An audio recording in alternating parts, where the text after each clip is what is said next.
네, 오늘은 힘차게 부활 복음을 전합시다. 이런 제목으로 사도행전 22장 30절에서 23장 11절까지 말씀 함께 나누겠습니다.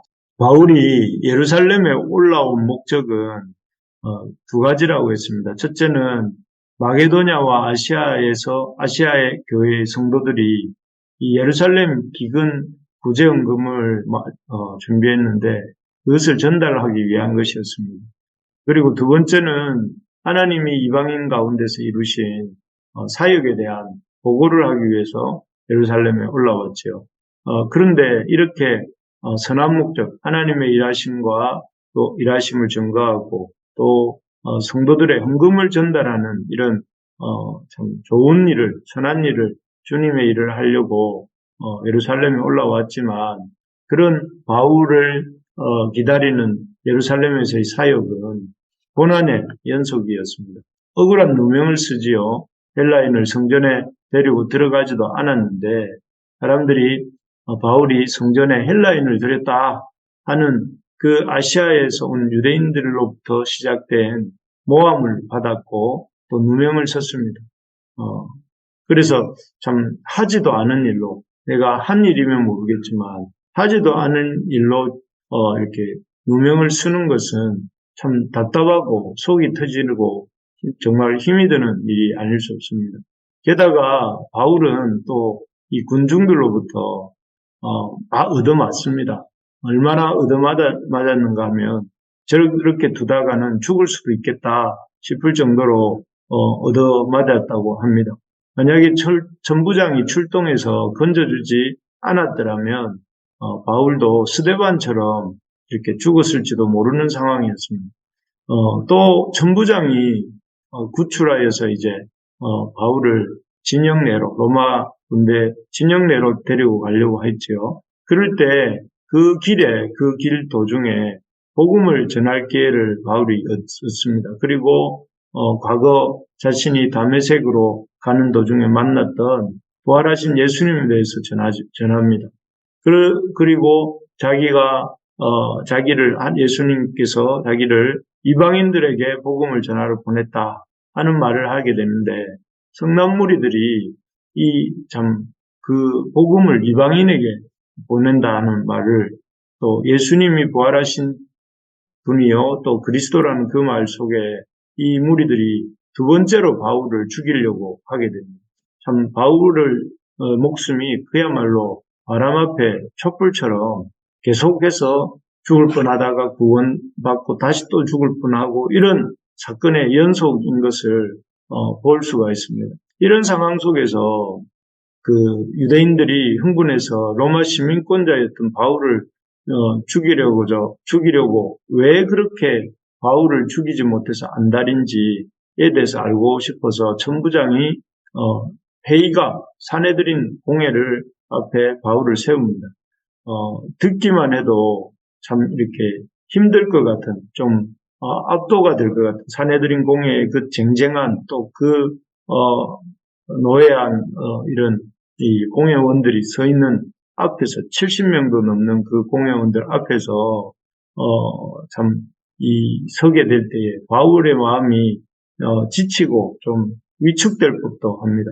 그렇지만 바울은 계속해서 그 기회를, 여러 가지 환란이 있었고 또 환란 끝에 이 전부장에 의해서 공회 앞에 섰는데 그 공회 앞에 서서 지치고 낙담될 법도 한 상황이 계속 이어지고 있었음에도 바울은 이 상황 속에서도 지혜롭게 행동하면서 담대하게 복음을 전합니다.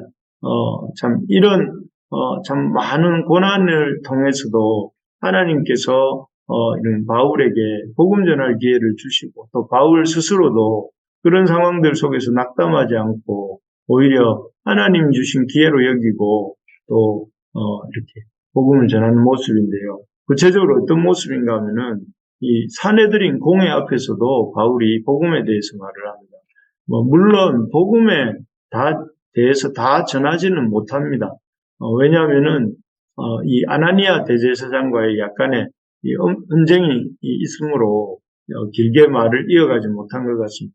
하지만 바울은 할 수 있는 만큼 자기가 섬기는 하나님에 대해서 자기가 섬기는 하나님에 대해서와 또 그 하나님을 어떤 자세로 섬겼는지 이렇게 말을 하죠. 그래서 여기 보면 1절에 23장 1절에 보면 형제들아 오늘까지 나는 범사의 양심을 따라 하나님을 섬겼노라 하면서 자신이 하나님 아닌 다른 어떤 존재에 대해서 증거하고 있는 것이 아님을 분명히 하고 있습니다.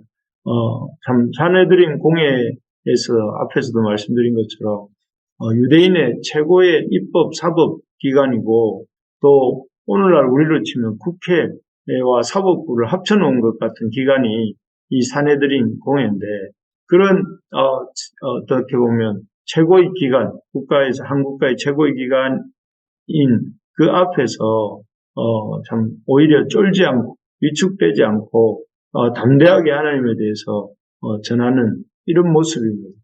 비록 몸과 마음은 많이 지쳐 있었을 것이고 또 힘든 상태에 있었을 것입니다. 그렇지만 그런 상황 속에서도 그런 사람, 그런 자리에서 그런 상황, 그런 자리에서 그런 사람들을 사내들인 공회원들을 만나게 해주신 것은 하나님이 주신 기회다 그렇게 생각하고 또 대처하고 있는 것이죠.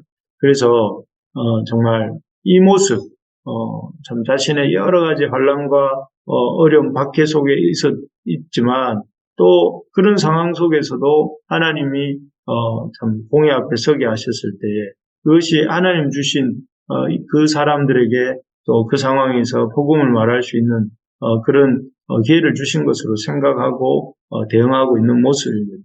정말 그렇습니다. 때로 우리가 생각하지 못한 사람들을 만나기도 하고 생각하지 못한 상황에 놓일 때가 있지 않습니까? 우리가 예상했던 것은 순탄하게 참 어떤 일을 끝내고 또 어떤 일을 마무리하는 것인데 그런데 실제로 우리에게 벌어진 상황은 그런 우리가 예상했던 것과 다른 그런 생각지도 못했던 사람들, 생각지도 못했던 상황들에 놓일 때에 우리가 어떤 태도를 가져야 되겠습니까? 바로 바울처럼 우리도 그런 상황과 그런 사람들을 만나게 하신 것도 하나님이다 이렇게 생각을 하고 또 그 상황 속에서도 하나님이 맡겨주신 일에 바울처럼 최선을 다할 수 있어야 되겠습니다. 그래서 내가 원했던 상황은 이 상황이 아닌데가 아니라 이 상황이 하나님이 주신 뜻한 바가 있으셔서 주신 상황이고 하나님이 이렇게 만나게 해주신 사람이고 그렇기 때문에 내가 해야 될 최선을 다해야 되겠다 하는 자세가 필요하다 하는 것이죠. 지금 우리 집사님들 어떤 상황에 있습니까? 그 상황이 원래 생각했던 또 원래 예상했던 그런 상황이 아닐지라도 그 상황을 하나님이 주신 것으로 받아들이시기 바랍니다. 그래서 하나님이 이 주신 상황을 인정하면서 하나님 이 상황 속에서도 하나님을 의지하고 하나님의 그 뜻이 무엇인지를 생각하며 최선을 다했던 바울처럼 우리가 이 상황 속에서 이 사람들을 내가 예상하지 못했던 상황과 사람들 속에서도 해야 할 일을 우리가 해야 할 주님이 맡기신 그것들을 이렇게 한 걸음씩 한 걸음씩 감당하면서 앞으로 나아가는 우리 부르심의 가족들 되기를 소망합니다. 그렇게 할 때 하나님의 이런 또 뜻인가 보호하심이 있을 줄로 믿습니다. 둘째로 이렇게 바울이 공회 앞에 끌려 나와서 하는 일은 첫 번째는 공회를 향해서 하나님의 하신 일을 증거했다면 두 번째로는 이 공회의 종교 지도자들을 향해 부활에 대해서 얘기했습니다. 그래서 6절을 보면 이렇게 되어 있습니다. 바울이 그 중 일부는 사두개인이요 다른 일부는 바리새인인 줄 알고 공회에서 외쳐 이르되 여러분 형제들아 나는 바리새인이요 또 바리새인의 아들이라 죽은 자의 소망 곧 부활로 말미암아 내가 신문을 받노라 하면서 부활에 대해서 부활의 어떤 부활로 말미암아 내가 신문을 받는다 이렇게 말하고 있는데요. 참 그렇습니다. 바울이 어디를 가든지 가장 힘써서 증거한 것이 바로 이 부활입니다. 부활. 예수님의 부활. 그래서 우리가 쭉 살펴보면서 왔던 것처럼 사도행전 17장에서 이렇게 아덴에서의 전도죠. 그때 그 아덴의 사람들 앞에서 가장 강력하게 또 가장 힘주어서 증거한 것도 죽은 자 가운데서 부활하신 예수님에 대한 말씀이었습니다. 그리고 어제 우리가 보았죠. 그 성전광장 무리들 앞에서 성전광장에서 있는 그 성남 무리들에게서 바울이 이제 전부장의 도움으로 설교할 때도 그는 다메섹 가는 길에 만났던 부활하신 예수님에 대해서 다메섹 가는 도중에 부활하신 주님을 만난 이야기를 하면서 예수가 그리스도다 하는 것을 증거해죠. 그래서 그리고 그 예수가 장사한 지 3일 만에 부활하셨다 하는 것에 대해서 힘주어 전했었습니다. 그리고 참 오늘 이 사내들인 공회 앞에서도 바울은 역시 자신이 죽은 자의 부활로 말미암아 심판을 받는다고 하면서 부활에 대해 이야기하고 있는 것입니다. 그렇습니다. 왜 이렇게 사도들 바울뿐만 아니라 베드로도 마찬가지지만 이렇게 부활에 대해서 힘주어서 얘기하는 것일까요? 여러 가지가 많을 것 같은데 부활이 참 이렇게 강조가 되는 이유는 복음의 핵심이기 때문에 그렇습니다. 예수님의 부활이야말로 우리가 전하는 우리가 믿는 복음의 핵심입니다. 그리고 그 부활에 예수님이 죽은 자 가운데서 부활하셨고 그렇게 부활하신 분 우리의 죄를 사하시고 우리를 의롭다 하셨다는 그 기초에서 참 우리도 예수님과 같이 부활하게 될 것이다 하는 것이죠. 예수님의 부활은 꾸며낸 이야기가 아닙니다. 예수님의 부활은 제자들이 너무 큰 슬픔에 이렇게 잠겨서 본 환상도 아니었습니다. 예수님의 부활은 역사적인 사건이었고 모든 제자들, 당시에 모든 제자들이 직접 그 눈으로 부활하신 예수님을 보았고 그분을 만지고 또 그분과 같이 먹고 마셨고 함께 말씀을 나누었습니다.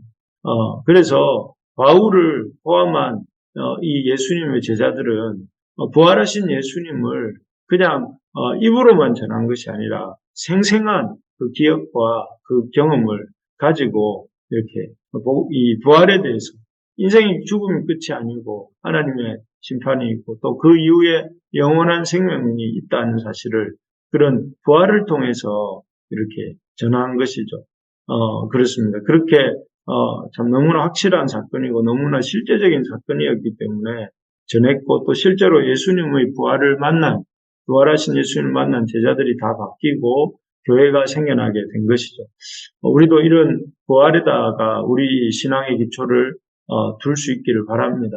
우리 인생의 기초가 죽고 없어지는 그런 우리 현재의 삶이 아니라 우리를 열심히 이 땅에서 살게 하시고 이 땅에서 주님의 자녀로서 이 땅의 권위들을 존중하고 가족을 사랑하고 또 그렇게 살지만 이 땅이 영원한 우리의 본향은 아니고 우리 주님의 참 예비하신 본향이 있다는 사실을 기억하면서 그것이 부활을 통해서 우리에게 보여주신 사건이라는 것을 기대하면서 우리가 살아갈 수 있기를 바랍니다. 그래서 잠깐의 이 땅에서 삶이 지나가고 주님과 함께 부활의 영광에 참여할 것을 기대하면서 지금 있는 어려움과 힘든 것들도 기쁨으로 감당하며 살아가는 우리가 되길 기도합니다. 그래서 어쨌든 이렇게 부활에 대해서 힘차게 공회 앞에서 공회원들을 향해서 또 그리고 부활에 대해서 힘차게 전하는 바울에 대해서도 하나님께서 응원해 주시고 지지해 주시죠. 11절 말씀을 한번 보면 그렇습니다. 이렇게 말씀하셨어요. 그날 밤에 주께서 바울 곁에 서서 이르시되 담대하라. 내가 예루살렘에서 나의 일을 증언한 것 같이 로마에서도 증언하여야 하리라 하시니라. 여기 보면 주님께서 이 부활에 대해서 전하는 바울과 그 바울의 그런 열심 있는 태도를 보시면서 그가 예루살렘에서뿐만 아니라 로마에서도 이 일을 증언할 수 있도록 하시겠다 하시면서 이렇게 바울을 친히 그날 만나주시는 것을 볼 수가 있습니다. 정말 우리가 힘써서 이 부활의 복음을 우리가 믿어야 되겠고 부활하신 주님을 우리가 믿어야 되겠고 동시에 이 복음을 바울처럼 기회를 얻든지 못 얻든지 힘써 전할 수 있어야 되겠습니다. 그래서 여러분 우리 주변에 아직도 부활에 대해서 한 번도 들어보지 못한 이웃들이 누구인가 한번 생각해 보십시오. 예수님이 과연 부활하셨다는 것이 어떤 의미인지 그분들에게 우리가 전하면 좋겠습니다. 그래서 이번 가을, 이제 가을이 시작되고 있는데 아직 한낮은 덥지만 그래도 가을이 시작되고 있는 이 시점에 그런 분들에게 부활에 대해서 한 번도 들어보지 못한 우리 이웃들에게, 그래서 그 우리에게 들려달라고 기다리고 있는 그들에게 다가가서 복음을 전할 수 있는 저와 여러분들 다 되기를 주님의 이름으로 소망합니다.